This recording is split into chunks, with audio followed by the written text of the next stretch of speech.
बाळ केशव ठाकरे ते बाळासाहेब केशव ठाकरे, हिंदू हृदय सम्राट बाळासाहेब ठाकरेंचा जो जीवन प्रवास आहे हा मीरा भाईंदर येथील कलादालनात साकारण्यात आलेला आहे।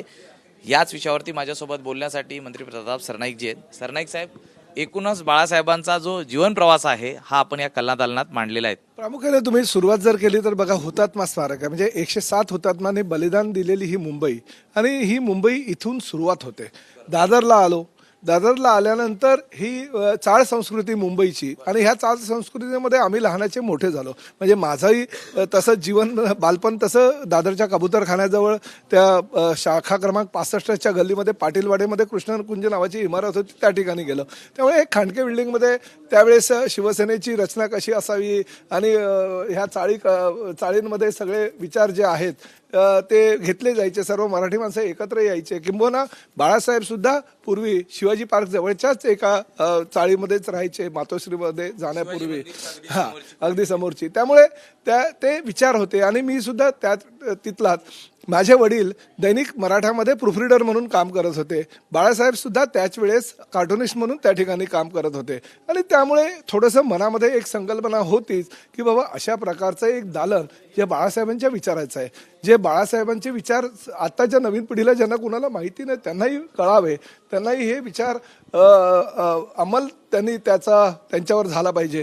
आम्ही म्हणून ती प्रिंटिंग, मराठ्याच्या प्रिंटिंग प्रेसमधील ती प्रिंटिंग मशीन दाखवली। इकडे माझे वडील बसायचे, त्या ठिकाणी कार्टुनिस्ट म्हणून काम करत असताना शिवसेना प्रमुख आदरणीय बाळासाहेब ठाकरे बसायचे। त्यावेळेस मधुकर भावे सुद्धा त्याच दैनिक मराठामध्ये होते, म्हणजे त्या काळातील हयात असलेली एकमेव व्यक्ती म्हणजे मधुकर भावे। आणि त्यावेळेस मग शिवसेनेच्या स्थापनेनंतर शिवसेनेची शाखा क्रमांक 1, मग त्यामध्ये शिवसेनेचे असले विचार, आणि मुंबई आपली आहे तिथे आवाज आहे आपलाच हवा, तोंड वाजून न्याय मिळत नसेल तर तोंडात वाजून न्याय मिळवा, पण न्याय मिळालाच पाहिजे, तुमच्याकडे आत्मविश्वास असेल तर जगाच्या पाठीवर कुठेही जा, तुम्हाला मरण नाही, हे विचार होते बाळासाहेबांचे। या सगळ्या गोष्टी करताना खरं तर एक बारकाईने गोष्ट पाहायला मिळते, ते म्हणजे ती रचना, त्यावेळेचे ते म्हणजे भिंतींची स्टाईल्स, पुढच्या लाकडी टेबल, या सगळ्या व्हिज्युअली तुम्ही डोक्यात आणून ते आणलं, कारण लोकांना बघा कसं आहे की दालन म्हटल्यानंतर फक्त बाळासाहेबांचे कुठेतरी होर्डिंग लावायचे, फोटो लावायचे आणि दालन म्हणायचं असं नाही। आता शिवसेना प्रमुख आदरणीय बाळासाहेब ठाकरे ज्या मातोश्रीवर बसायचे, ते मातोश्रीची रूम सर्वसामान्य शिवसैनिकांनी कधी बघितली आहे हो? ते मातोश्रीवर येऊन काय बाळासाहेबांच्या रूममध्ये कधी गेलेले नाही आहेत।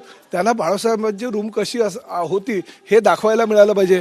बाळासाहेबांचे शिवाजी पार्कवरचे जे विचार आहेत ते कसे विचार ते करायचे, तो आवाज कसा असायचा मराठी माणसाचा हे कळलं पाहिजे। बाळ ते बाळासाहेब, हे बाळासाहेबांचे जे विचार होते ते विचार इथं दाखवण्याचा एक प्रयत्न केलेला आहे।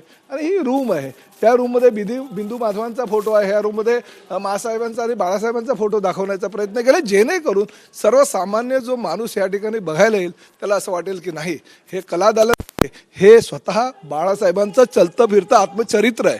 ही खोली ज्यावेळी तुम्ही प्रत्यक्षात पाहिली इथे, त्यावेळी काय नेमकं चित्र डोळ्यासमोर, त्यावेळीच्या आठवणी? 2009ला पहिल्यांदा विधानसभेची उमेदवारी देत असताना त्याच खोलीत मला पहिल्यांदा एबी फॉर्म देण्यात आला होता, त्यामुळे त्या आठवणी आहे। मी नंतर सुद्धा बाळासाहेबांच्या पवित्र स्मृतीचं अभिवादन करूनच प्रत्येक वेळेस निवडणुकीचे फॉर्म भरायला गेलेलो आहे, आणि आज माझी 4थी टर्म आहे। ह्या हिंदी भाषिक विभागातनं प्रताप सरनाईक 1,08,000 मतांना निवडून आलाय, ह्यामुळे बाळासाहेबांचा आशीर्वाद त्याच्या पाठीमागे आहे, आणि त्या आशीर्वादामुळेच एकनाथ शिंदे साहेबांनी आज मला राज्याचं मंत्री केलंय, आणि माझ्या मंत्रिपदाच्या कार्यकाळामध्ये हे सगळं मी शक्य करू शकलो, याचा मला अभिमान आहे। माझं जीवन सार्थक झालंय। हे कलादालन उभं राहत असताना अनेक अडचणींचा सामना हा देखील तुम्हाला करावा लागला इथल्या स्थानिक नगरसेवकांना। काही सत्ताधारी लोकांनी विरोध केला, त्यांना कदाचित बाळासाहेबांचे विचार माहिती नव्हते, कारण ह्या ठिकाणी हिंदी भाषिक संख्या अधिक आहे, मराठी माणसाचा ज्वलंत विचार कसा असतो ते त्या राज्यकर्त्यांना माहिती नव्हता, त्यांना तो पटवून द्यावा लागला। आमच्या शिवसैनिकांनी त्या पूर्ण स्थायी समितीची तोडफोड केली, त्याच्यावर गुन्हे नोंदवले गेले, गुन्हे दाखल झाले, त्यातले आमचे काही शिवसैनिक बिचारे नगरसेवक जे आता मृत्युमुखी पडलेत। परंतु शेवटी हे कलादालन गेल्या 9 वर्षाच्या तपश्चर्येनंतर तयार झालं, याचा मला अभिमान आहे। योगायोग आहे, कारण स्मृती दिनाचं निमित्ताने उद्या या कलादालनाचं उद्घाटन होत आहे. मात्र दुसरीकडे शिवाजी पार्कवरती जे राष्ट्रीय स्मारक उभं राहिलेलं आहे त्याच्यावरती उद्धव ठाकरेंची नियुक्ती करण्यात आलेली आहे. कसं पाहता या दोन्ही गोष्टी? ह्या गोष्टींना मी म्हणजे मी वेगळं काही असं म्हणत नाही, परंतु ह्या सगळ्या गोष्टी व्हायला पाहिजे. बाळासाहेबांचे जेवढ्या काही विचार आहेत तेवढे सर्वसामान्य जनतेपर्यंत पोहोचले पाहिजे. त्यामुळे मला त्याला राजकीय दृष्ट्या मी बघणार नाही, परंतु उद्या बाळासाहेबांच्या स्मृतीला अभिवादन करायला एकनाथ शिंदे साहेब या ठिकाणी येणार आहे. आणि 17 नोव्हेंबर ते जन्मशताब्दी म्हणजे 23 जानेवारी 2026 पर्यंत हे बाळासाहेब ठाकरे कलादालन जे आहे ते सर्वसामान्य सगळ्या शिवसैनिकांना बघायला मिळणार आहे. ज्या पद्धतीनं मी हे 9 वर्षाच्या परिश्रमानंतर हे बनवलेलं आहे, असंच कलादालन जे आहे तुम्ही सुद्धा मुंबईला लवकरात लवकर बनवावं अशी मला त्यांचं सांगणं आहे. नक्कीच लवकरच ज्या पद्धतीने हे कलादालन उभं राहिलेलं आहे तसंच राष्ट्रीय स्मारकाचं काम हेही लवकरात लवकर व्हावं अशी अपेक्षा या ठिकाणी प्रताप सरनाईक यांनी व्यक्त केलेली आहे. व्हिडिओ जर्नलिस्ट हेमंत कदमसह मी सूरज सावंत, एबीपी माझा, मुंबई. एबीपी माझा, उघडा डोळे बघा नीट.